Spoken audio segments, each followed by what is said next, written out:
Sou o 14º filho de uma família de 15. Minha mãe faleceu, eu tinha 1 ano e 9 meses. Meu pai me deu para minha irmã casada com 14 anos, me deu para ela e deu todos os filhos. Não ficou nenhum em casa. E aí eu comecei então a minha grande trajetória. Eu, aos 6 anos de idade, então, com essa minha irmã, e aos 8 anos de idade, eu comecei já a vender pastéis na rua. Minha irmã fazia pastéis e eu ia vender na rua. E eu vendi pastéis até os 8 anos e meio. E eu era gago, muito gago. Então os caras brincavam, vai mamar no bode, não me enche o saco aqui. E eu vendia na cabeceira do aeroporto Salgado Filho. E eu olhava a pista, eu falei, um dia eu vou trabalhar nesse negócio. Mas eu vinha para casa e eu fugia um pouco. Meu irmão mais velho, Jorge, ele era cobrador de ônibus. E então eu não pegava o ônibus para ir para a cidade, eu pegava o bonde. E minha irmã, não sei, descobria, quando eu chegava em casa, vendendo ou não vendendo, eu apanhava. Então, eu resolvi um dia fugir de casa. E aí fugi de casa e eu tinha ouvido falar em São Paulo, é lá que você vai vencer, é lá que está a grande oportunidade. E aí eu fui pegando carona. Eu fui, de uma maneira ou de outra, pegando caronas. Quando eu cheguei pela primeira vez aqui em São Paulo, na Praça da Sé, o juizado me pegou. Me botou num ônibus à noite, larga em Porto Alegre. Desci em Porto Alegre, entrei numa revenda Volkswagen, que ainda era importado, e falei, olha, tio, eu sou de São Paulo, vim procurar aqui a minha tia, não encontrei e não tenho dinheiro. Eles fizeram uma vaquinha, no mesmo dia eu voltei para São Paulo. Lavava carro, vendia jornais, quando vendia ia para o albergue, e eu tenho mosquitinhos até o dia de hoje.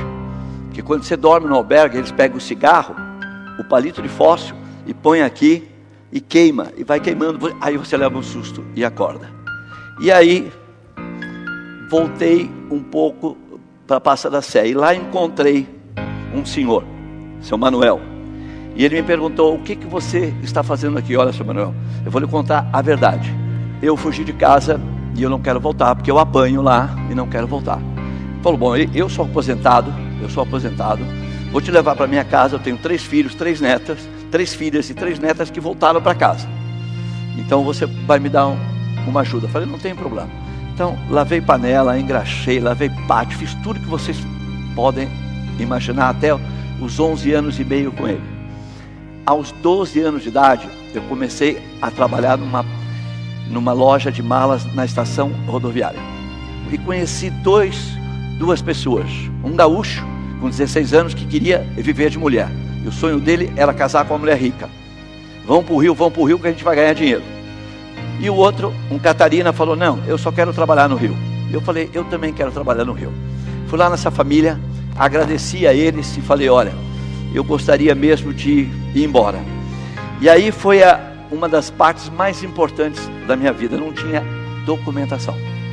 Fiquei no viaduto do Chapa quase 6 meses para conseguir uma cópia do meu registro, tirar a carteira de trabalho, que aquela época podia, não era crime como é hoje. Hoje crime é roubar, matar e votar aos 16 anos. Mas é crime trabalhar. Não entendo esse país. Não é crime alguém trabalhar, sinceramente não é. E aí fui para o Rio de Janeiro. Cheguei no Rio de Janeiro, 5 horas da manhã, nunca tinha visto praia na minha vida. Dormi 8 horas na praia, fiquei 14 dias num pronto-socorro. Voltei pro hotel à noite, um hotelzinho de 2 andares. Falou, nós temos que fugir à noite porque não temos dinheiro para pagar. Ninguém conseguiu emprego, vamos fugir. Fugimos à noite pelo telhado e aí eu fui para Copacabana.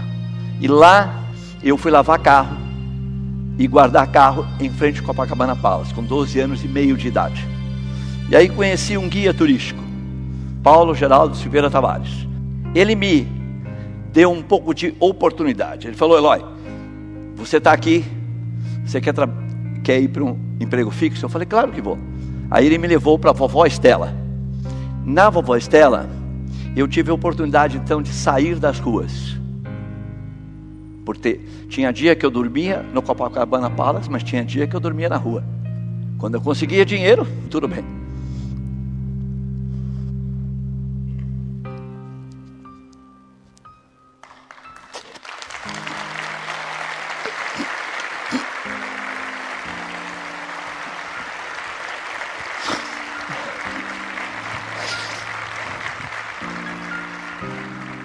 E ela disse a mim, tudo bem, você vai dormir nesse sofá.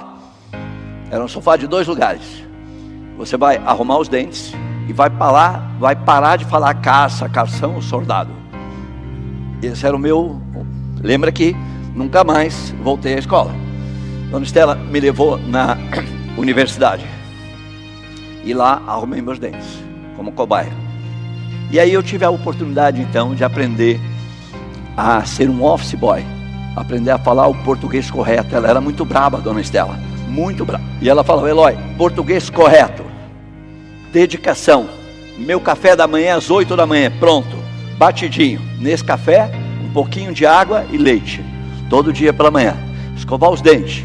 E eu comecei então a visitar a Braniff todos os dias, a Panam, a Varg, e eu comecei depois a emitir bilhete. E fiquei lá até os 17 anos de idade. E aí não tinha jeito. Eu tive uma trajetória extremamente difícil, mas eu posso dizer para vocês que foi uma grande oportunidade para mim. Porque eu consegui fazer muita coisa. E das coisas que eu fiz, tudo eu aprendi. Aprendi. De que se para conseguir alguma coisa, você tem que guardar a sua humildade. A arrogância é a maior ignorância de alguém. Então eu fiz tudo, office boy, lavei carro, vendi porta-vaso, vendi porta-vaso é pesado, é de ferro. Fiz tudo na vida, obra, porto, trabalhei em porto, eu fiz tudo para sobreviver aqui em São Paulo. De 17 para 18, entrei no quartel e viram que eu estava com sífilis no sangue. E meu sonho era ser da PE, né? Então eu estava no quartel da PE, mas fui mandado embora pelo 3º dia, depois, antes de cortar o cabelo. Me deram 72 bezetacil e falou, vai embora. E eu fui embora e eu fui me curar. E consequentemente eu entendi que vou continuar a minha vida de vendedor. Eu acho que sempre eu fui um vendedor. Encontrar o caminho todo dia. E eu encontrei na atividade de turismo um jeito de vender. Eu adoro o que eu faço, sou louco pelo que eu faço. Um empreendedor é fundamental isso, acreditar no que gosta e ir atrás. Não desistir nunca. Pode dar um passo para trás, mas depois 2 para frente.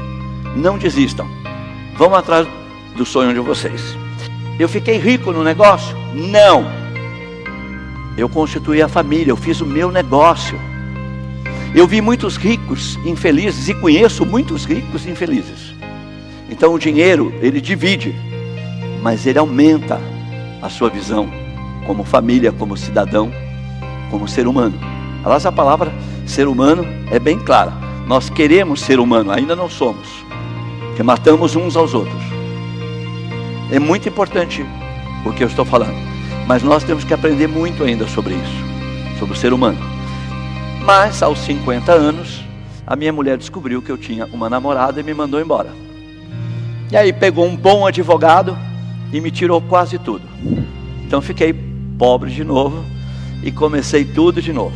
Eu comecei minha empresa nova, daquela dificuldade que eu tive, que muitos de vocês terão, que é o começar dentro de uma sala com uma pessoa sozinho, sem investimento, e alguns de vocês podem ter ou não podem ter, mas não devem desistir. Não devem desistir em hipótese alguma. Da Edo eu formei a Flytour, uma empresa que está no Brasil há 40 anos, nosso faturamento para esse ano é de 4 bilhões e 700 milhões de reais.